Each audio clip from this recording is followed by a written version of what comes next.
जो आगे बढ़ जाओ, बैठ जाओ, ध्यान बैठ जाओ। उसका मन परिवर्तन हो गया और उसी में ये लिखा है, मैं तो यीशु मसीह की बेइज्जती करने वाला था, उसको दुख देने वाला था और उनके पर अंधेर करने वाला था। और यहाँ लिखा जाता तो भी मुझ पर दया हो गई। इतना कुछ होने के बाद बाइबल में लिखा है, सबने पाप किया और पाप की सजा मौत है और हम परमेश्वर की महिमा से अलग हैं। यीशु मसीह के बगैर हमारा जीवन नहीं है। तो सबने पाप किया। उसके बाद एक बैठ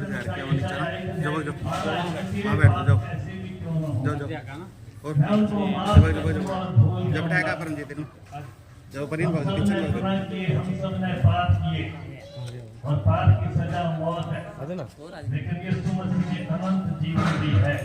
चल हम तो बैठे हम चलो।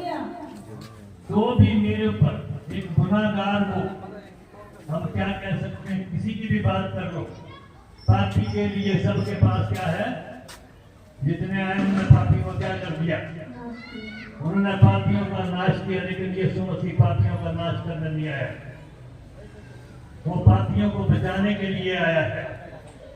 अगर 12 ऐसे पढ़ने थे हम, तो भी मुझ पर दया हुई, तो भी मेरे ऊपर दया हो गई, क्योंकि ये जो कुछ मैंने किया अविश्वास की दशा में, अविश्वास की दशा में, बिन समझे बूझे, बगैर सोचे समझे ये काम किए थे। हाँ, और हमारे प्रभु का अनुग्रह, हमारे प्रभु का अनुग्रह उस विश्वास और प्रेम के साथ, उस विश्वास और प्रेम के साथ जो मसीह यीशु में है, जो मसीह यीशु में है, बहुत आयत से हुआ, बहुतायत के साथ हो गया। यह बात सच और हर प्रकार से मानने के योग्य है, ये बात तो सच और हर प्रकार से मानने के योग्य है कि मसीह यीशु पापियों का उद्धार करने के लिए जगत में आया। हालेलुया। हालेलुया। वो पापियों का उद्धार करने के लिए इस जगत में आया है। वो पापियों का नाश करने नहीं आया। जिनमें सबसे बड़ा पापी मैं हूँ, जिनमें सबसे बड़ा पापी मैं हूँ, पर मुझ पर इसीलिए दया, पर मेरे पर दया इसलिए हो गई कि मुझ सबसे बड़े पापी में, मुझ सबसे बड़े पापी में यीशु मसीह अपनी पूरी सहनशीलता दिखाए, अपनी पूरी सहनशीलता मेरे जीवन में दिखाए, कि जो लोग उस पर अनंत जीवन के लिए विश्वास करेंगे, उसके ऊपर अनंत जीवन के लिए विश्वास करेंगे, उनके लिए मैं एक आदर्श बनूं, मैं एक नमूना बन जाऊं। हालेलुया। लोग मुझको नहीं, लेकिन मेरे बीच में मेरे यीशु को देखने वाले हो जाएं। हालेलुया। हालेलुया। एक वचन और पढ़ते हैं, पहला यूहन्ना उसका 3 अध्याय, उसकी पहली आयत से पढ़ेंगे। देखो पिता ने हमसे कैसा प्रेम किया है, पिता ने हमसे कैसा प्रेम किया है कि हम परमेश्वर की संतान कहलाए, हम परमेश्वर की संतान कहलाएं, और हम हैं भी।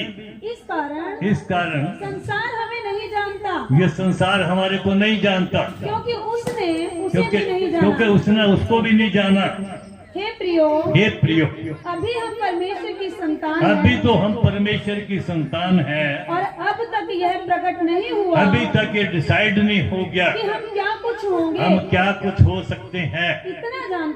इतना तो जानते हैं कि जब वह प्रकट होगा, जब वो प्रकट होगा, तो हम भी उसके समान होंगे, हम भी उसके जैसे ही हो जाएंगे, क्योंकि उसको वैसे ही देखेंगे जैसा वो है। और जो कोई उस पर ये आशा रखता है, वह अपने आप को वैसा ही पवित्र करता है, वो अपने आप को वैसा ही पवित्र करता है जैसा वो खुद है।